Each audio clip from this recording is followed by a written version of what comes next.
Bom dia, companheiros e companheiras. Sejam todos bem-vindos a mais um Conversando sobre a Revista Espírita.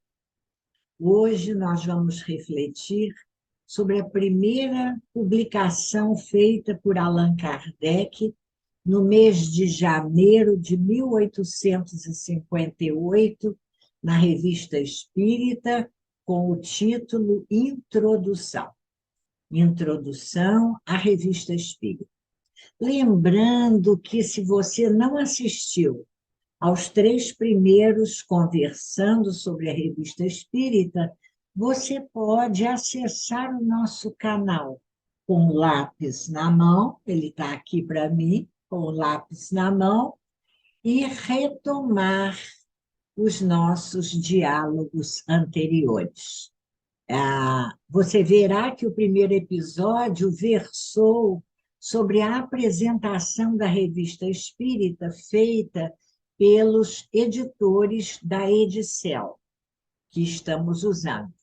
Em seguida, nós conversamos sobre o início da Revista Espírita e, num terceiro momento, sobre a biografia de Allan Kardec, no intuito de conhecermos um pouco mais da sua trajetória, para que nós possamos refletir melhor sobre o seu trabalho, sobre o seu pensamento, que vai ficar registrado para nós em 11 volumes da Revista Espírita, através de publicações mensais que vão do ano de 1858 a 1869. Sendo assim, não vamos perder tempo e vamos ao ano primeiro, mês de janeiro de 1858, título Introdução. E se você tem a Revista Espírita, acompanha conosco com lápis na mão, para que você possa ir ressaltando aquelas passagens que você considera mais importantes. Muito bem, Kardec começa comentando para nós sobre o interesse que as manifestações espíritas despertaram em todas as partes, se tornando, àquela época, cada vez mais populares. Diz ele que, passado o primeiro momento de curiosidade, começou-se a entrever naquelas manifestações algo de mais sério, a inevitável influência que essas notícias trazidas pelos espíritos viriam a ter sobre o estado moral da sociedade. Essa foi o primeiro grifo que nós ressaltamos.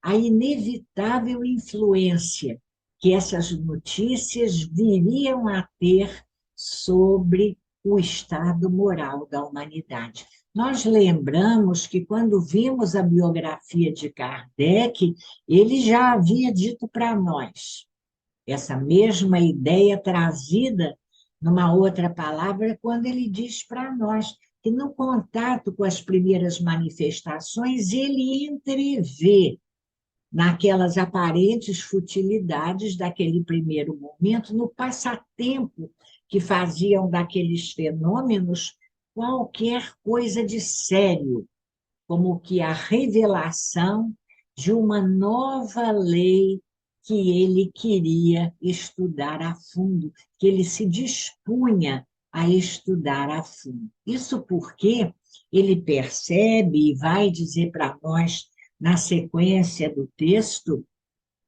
ele percebe nas manifestações algo que transcende o poder humano, não sendo dado, diz ele, ao homem obstar essas manifestações. Ele diz: se forem abafadas aqui, acontecerão em outros 100 lugares, constrangendo assim o homem a lhe sofrer as consequências, mesmo quando contrárias a seus interesses. Ele então percebe que existe uma vontade, uma força superior presente nessas manifestações.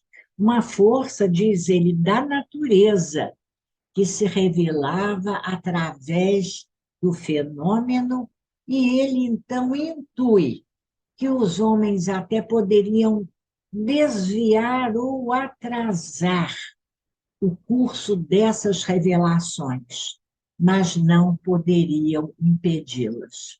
E vai concluir pela necessidade de que o fenômeno fosse bem observado e estudado, diz ele, em todas as suas fases, a fim de que se deduzissem as leis que regiam aqueles fenômenos. É o método kardeciano, de que nós já falamos também nas nossas conversas anteriores, não é verdade?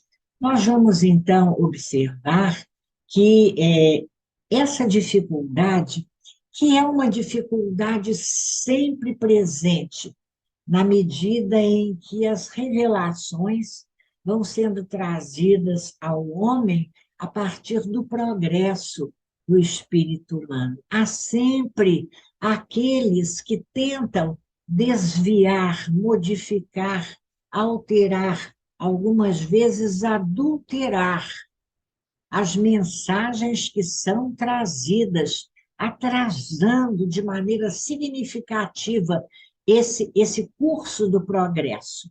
Mas Kardec já percebia, e os espíritos vão nos mostrar isso a qualquer tempo, que o homem não seria capaz de impedir o que Kardec chama, uma expressão que ele usa costumeiramente, a força mesmo das coisas, ou a força mesmo das coisas, não é verdade? É essa expressão. Tem uma outra maneirazinha dele usar, mas agora eu me esqueci. Muito bem. Então, e nós vamos ver que essa dificuldade, essa tentativa do homem obstar, impedir, criticar a revelação trazida, já havia sido observada por Kardec, experimentada por ele, no estudo e na divulgação do magnetismo enquanto ciência, não é? Nós vimos também, em nossas conversas passadas, como Kardec, durante 30 anos, no seu período de adultez e maturidade, ele se dedica ao estudo da ciência do magnetismo. E ele encontra nesse período a reação de muitos que o negavam, e ele diz para nós, em seu comentário aqui na introdução, que essas reações serviram muitas vezes para ainda colocar o magnetismo, a ciência do magnetismo, mais em evidência. Isso é assim. A reação coloca o fato em evidência e mais pessoas vão pensar e tentar discernir sobre a verdade contida ou não naqueles fatos e nas críticas feitas. Muito bem, vamos adiante, então, e nós vamos ver que Kardec vai nos falar, nos parágrafos seguintes, sobre o reconhecimento da importância do estudo, não só do estudo, mas também da divulgação dessa nova ciência. E essa percepção da importância daquelas notícias que os espíritos traziam vai motivar Kardec a perceber que seria necessário preencher uma lacuna que existia naquele momento na França, aberta pela não existência de um veículo de divulgação para esse tipo de assunto, vamos dizer assim, onde se pudesse esclarecer ao público leitor tão ávido, tão curioso dessas notícias, esclarecê-lo de forma correta, evitando, diz ele, os excessos da credulidade e os exageros do ceticismo. E o que é mais importante, apresentar essa nova ciência sob seu verdadeiro ponto de vista moral. Olha, lápis na mão, apresentar a nova ciência sob seu verdadeiro ponto de vista moral, o da prática do bem e da caridade evangélica para com todos. Muito bem. É importante que, nesse momento, vamos fazer assim um parênteses, nós nos localizemos no tempo. No momento em que Kardec dá essa declaração tão importante, falando da importância de que fosse ressaltado através desse informativo o ponto de vista moral que estava consequente àqueles fenômenos, a prática do bem e a caridade evangélica para com todos. Em que tempo estamos? Para que a gente possa bem refletir sobre as informações que estão contidas nesse documento. Nós estamos em janeiro de 1858. Vimos na semana passada o trabalho inicial de Kardec, realizado 1856, 1857, início de 57, nas reuniões realizadas na casa do senhor Boudin e mais tarde do senhor Rustem, até o momento em que ele publica, em abril de 1857, a primeira versão de O Livro dos Espíritos. Sobre ela nós vamos falar mais tarde. É a primeira versão. Abril de 1857. Então, agora, em janeiro de 1858, nós vamos ver que Kardec já nos fala sobre a doutrina espírita, que já se configurava como uma ciência a partir de todo um trabalho inicial que é feito pelos espíritos, quando eles vão definir para Kardec a nova ciência, dando a ela o nome de espiritismo e trazendo para ele, para nós, aquelas primeiras informações contidas em O Livro dos Espíritos. E Kardec diz, então, que a doutrina espírita, e agora ele já chama aqueles conteúdos de uma doutrina, ela descortinava um mundo de mistérios, patenteava verdades eternas, apenas pressentidas pelo espírito humano até então. Olha que maneira bonita dele se referir à doutrina espírita, dizendo para nós, uma doutrina sublime que mostra ao homem o caminho do dever e descobre o mais vasto campo jamais apresentado à observação do filósofo.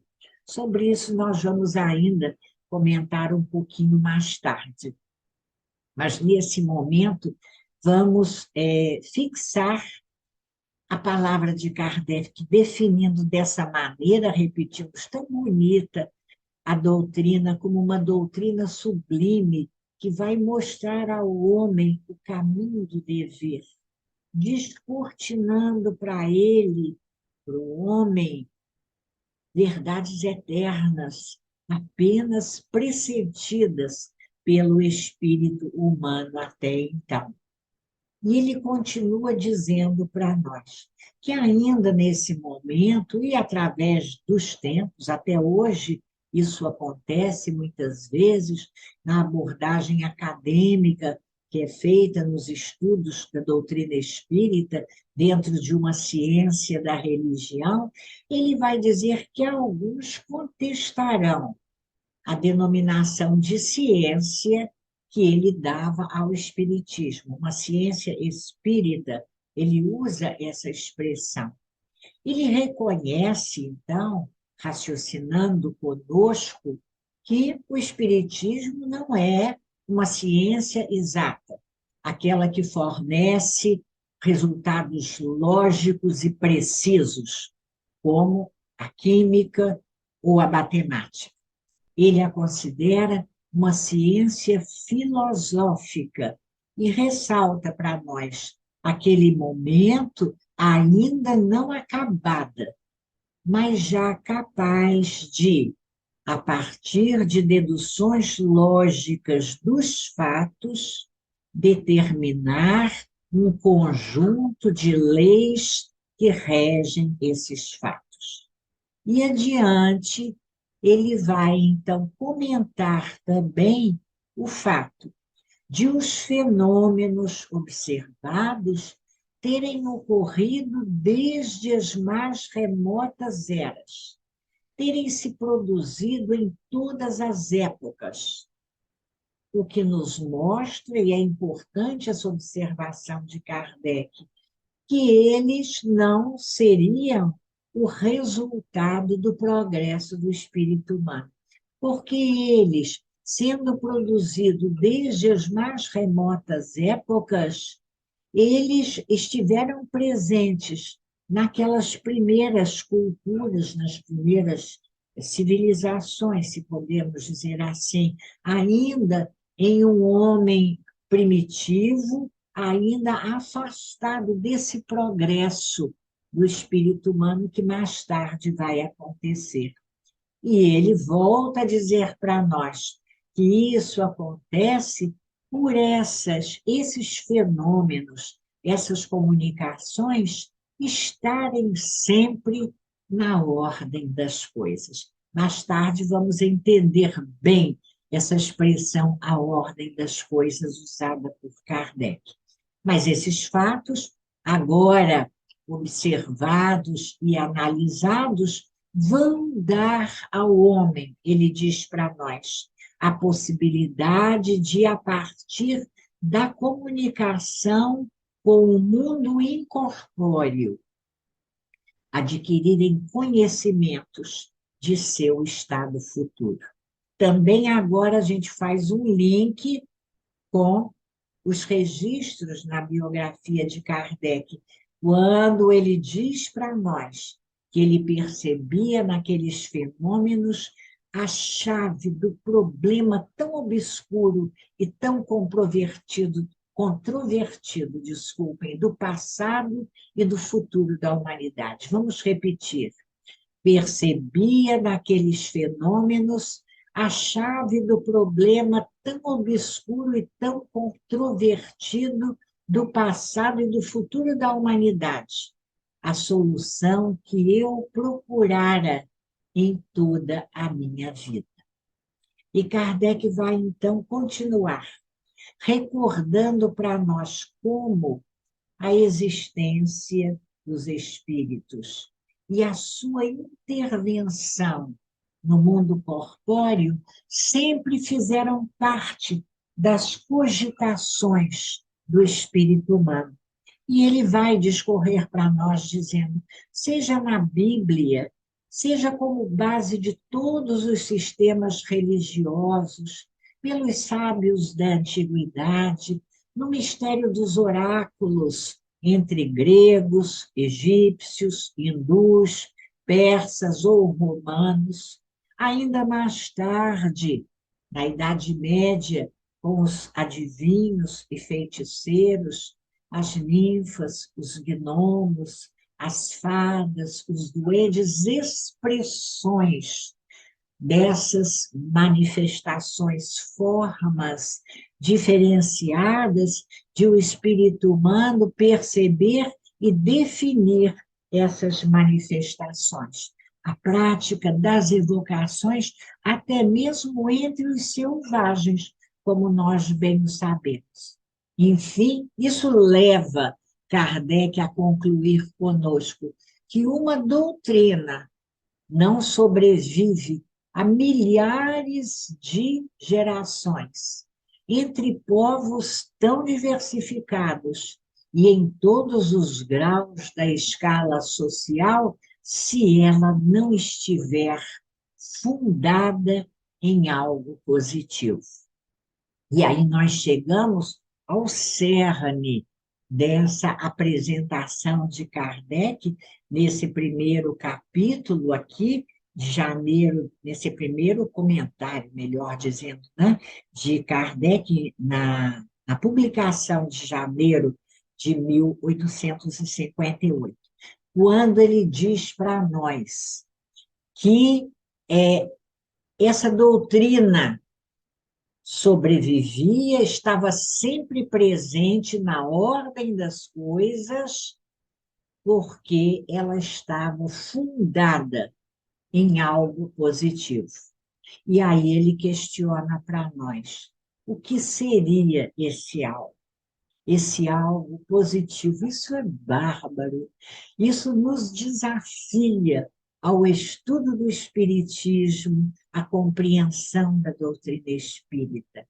Em que está fundada essa doutrina? É isso que precisamos buscar com Kardec, porque ele diz para nós que é para responder a essa questão que ele se propõe, a partir daquele momento, procurar as relações existentes entre as manifestações e todas as crenças existentes, cotejando essas manifestações com as crenças já existentes para buscar a verdade.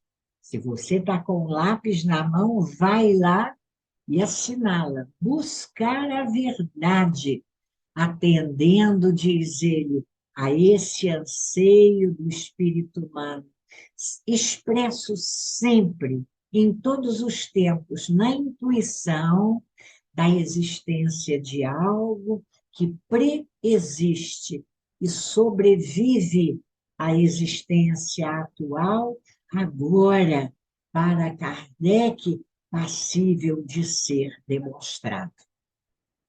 E então, nos parágrafos finais, ele volta a nos falar um pouquinho sobre o seu método de trabalho, ressaltando, porque isso é importante para o nosso próprio método de trabalho, no estudo da doutrina espírita também, e dos fatos da vida, para que nós possamos perceber, como vimos lá em a Gênese, no caráter da revelação espírita, para que possamos perceber, através dessa análise da percepção das leis que regem o fenômeno, as suas consequências e, o mais importante, a sua aplicação nas nossas vidas.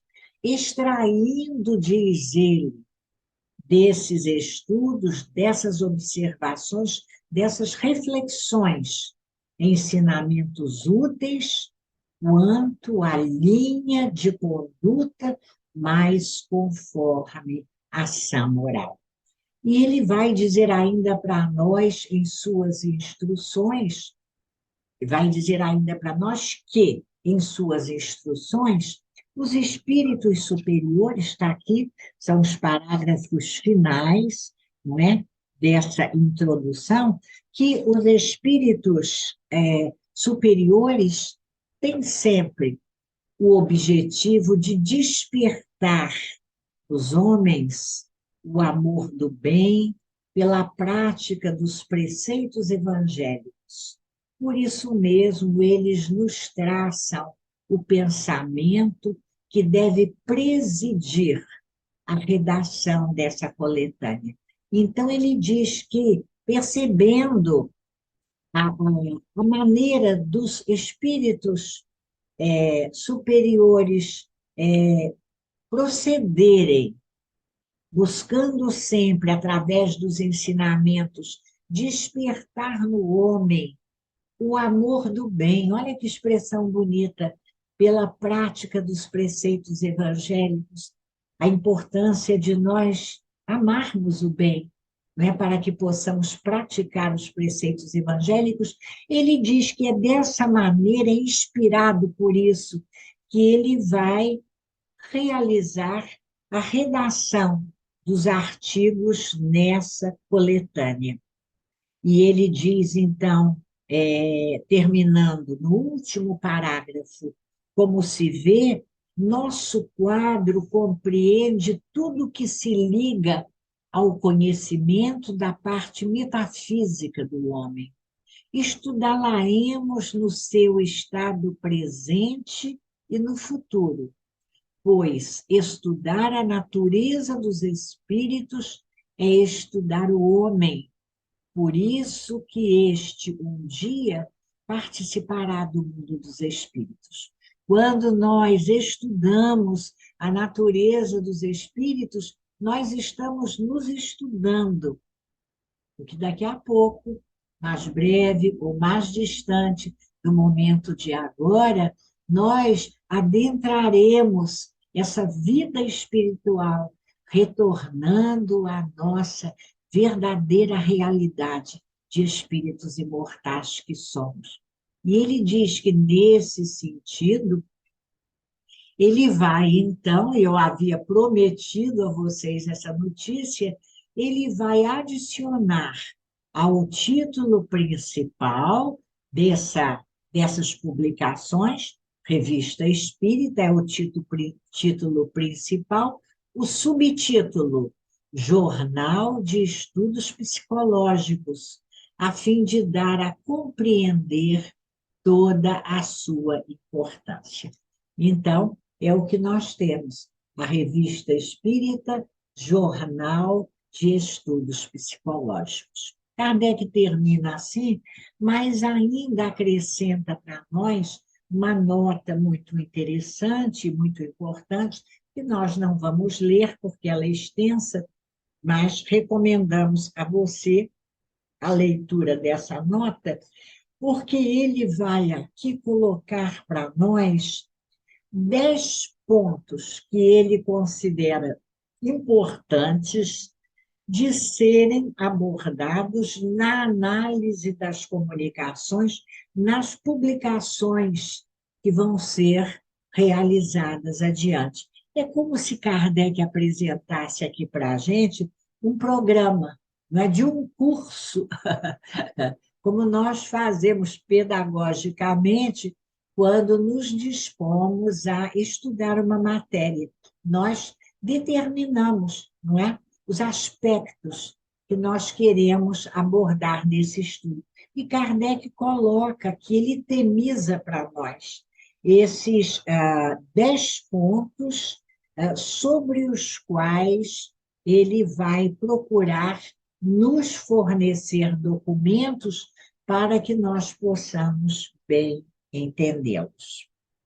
Fica a recomendação dessa leitura, mas nós queremos ainda também recomendar a vocês, como uma leitura complementar, duas outras referências que julgamos importantes, falando sobre o progresso do homem e esse movimento, esse ir e vir de como o progresso se realiza, porque ele não se realiza linearmente, nós queremos recomendar a vocês a leitura de Lá na Lei do Progresso, as questões ali a partir da 790, que falam sobre a civilização e o progresso da civilização, onde Kardec questiona exatamente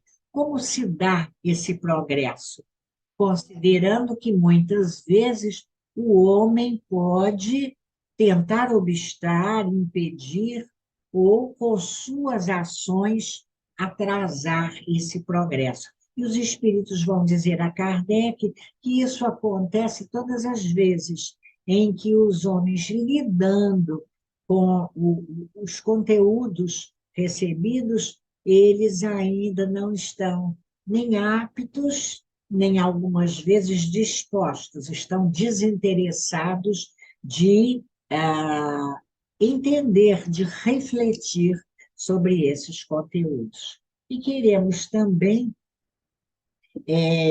recomendar a vocês, voltando, não é? Ou ressaltando, melhor dizendo, aquela parte em que Kardec nos fala, nos define a doutrina espírita como uma doutrina sublime que mostra ao homem o caminho do dever, a leitura da belíssima Instrução dos Espíritos, é uma mensagem do espírito Lázaro, em Paris, em 1863, Paris, 1863, quando Lázaro disserta para nós, no capítulo 17º de O Evangelho segundo o Espiritismo, Sede Perfeitos, sobre o dever, dizendo de como o dever é uma obrigação moral da criatura para consigo mesma e, em seguida, para com os outros.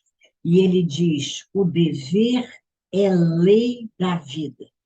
Com ele nos deparamos nas mais ínfimas particularidades, como nos atos mais elevados. Adiante, ele vai dizer, e é belíssima essa passagem: o dever íntimo do homem fica entregue ao seu livre-arbítrio. O aguilhão da consciência, guardião da probidade interior, o adverte e sustenta. Mas muitas vezes mostra-se impotente diante dos sofismas da paixão. Isso a gente não se cansa de refletir sobre a beleza dessa afirmativa. O aguilhão da consciência, onde a lei de Deus está inscrita, e essa consciência guardiã da probidade interior nos adverte sempre e nos sustenta. Mas, infelizmente, muitas vezes ainda se mostra impotente diante dos sofismas da paixão de um homem apaixonado, vicioso, ainda tão distante da moralidade e da ética de comportamento em seu viver. Muito bem, meus queridos amigos, minhas queridas amigas. Na próxima semana, se Deus quiser, nós vamos dar continuidade à reflexão sobre as publicações do mês de janeiro de 1858, na Revista Espírita, fazendo a leitura de dois itens seguintes: diferentes formas de manifestação e vários modos de comunicação. São títulos parecidos, semelhantes, mas nós vamos ver que abordam aspectos diferentes.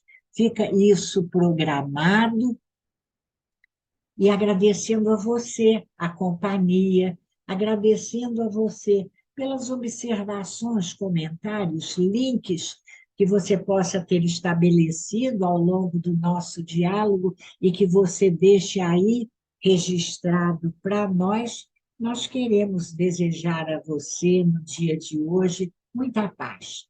Paz para você, para o seu coração, para o seu espírito. Paz em sua casa, paz em sua família, paz em sua vida. Até a próxima semana, se Deus quiser.